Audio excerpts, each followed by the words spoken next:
At just 26, Californian-born Alexander Wang is one of the hottest stars on the New York style scene.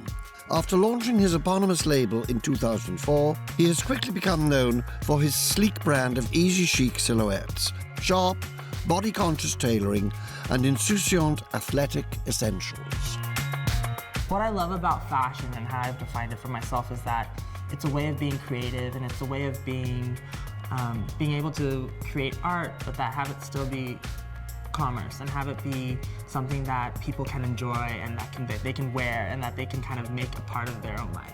You know, a lot of people say that it's kind of the commercialization of fine art, but I don't see that as a negative thing. I see that as something that is actually something I really enjoy. I mean, the best part about my job is being able to create something and seeing somebody on the street, completely random, wearing my clothes or wearing my bag or, you know, whatever it is that they felt some sort of connection with what I've created and they've spent their hard-earned money to kind of go and buy it. I always say that I'm not here to reinvent the wheel, you know. Humans have 2 arms and 2 legs and a head, and you need to have clothes that fit that body, and you want to look attractive and you want to look like you can walk out the door and not trip, you know, but you want to be able to challenge yourself and to, you know, try new things and to say, oh, you know, well, maybe I try this and that. And some people are take things so seriously sometimes, especially fashion. Like, fashion should be fun. It should be, you know, you should be able to really run with it and, you know, make it your own.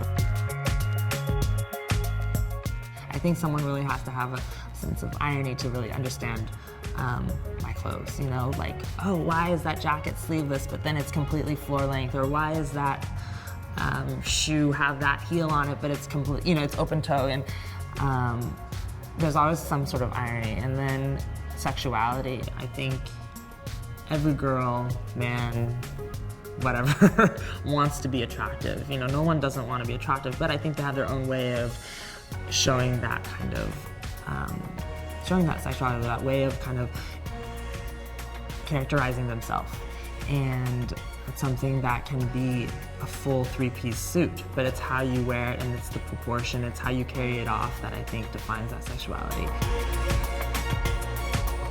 This fall collection wanted to do something that was very covered up, very kind of almost linear, very strict, very precise, you know, where everyone got used to this very languid aspect of our collection. I wanted to kind of introduce those kind of pieces that were very kind of polished, but at the same time have that ease in them, you know, and have that kind of, that irony and that sexuality. So it started with the idea of kind of Wall Street bankers and all these kind of very serious type characters, and looking at the way that they kind of dress and all the rules and the, you know, like you kind of look at their lives and like they're so regimented, you know, they wake up at this time, they sleep at this time, they have lunch at this time, this is what they wear to work every day, it's a uniform. And then combining that with something that was quite the opposite, you know, the idea of gypsies and kind of these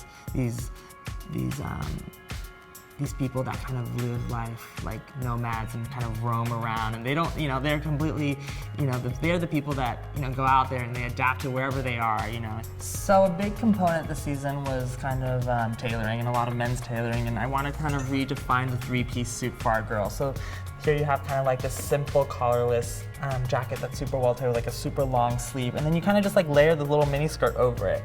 You know, a lot of people would probably wear it under, which is great, but our ideas were kind of these new ways of layering things. You could wear with like a little bit of a vest underneath, and then it kind of creates all this dimension that's super interesting.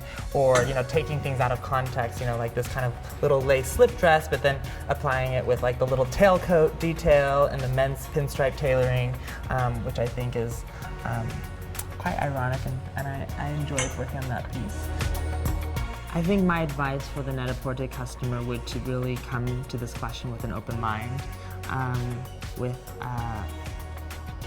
idea of taking a risk and trying something new. You know, each piece is up for interpretation. It's up for everyone to make their own, and that's what I love and that's what I enjoy. And then, you know, there's some other pieces that I really love, which is, you know, kind of like this velvet blazer, but we've kind of deconstructed it where you can put your arms through the vest. You can wear it both ways, so I love 2-in-1 kind of things, or things that have multi-usage. Let me see if I can put this on now. And then it kind of just looks like, you know, you have your jacket kind of sitting on top of your shoulders, ready for a board meeting. If I had one wish, it would be that I could keep doing what I'm doing, exactly what I'm doing, is that to have, and I don't mean, you know, to be growing and to be doing this, but that this moment right here of enjoyment and the mental state that I am in terms of how much fun I'm having doing exactly what I'm doing is such an amazing thing that I want to just be able to have that constantly, you know, forever.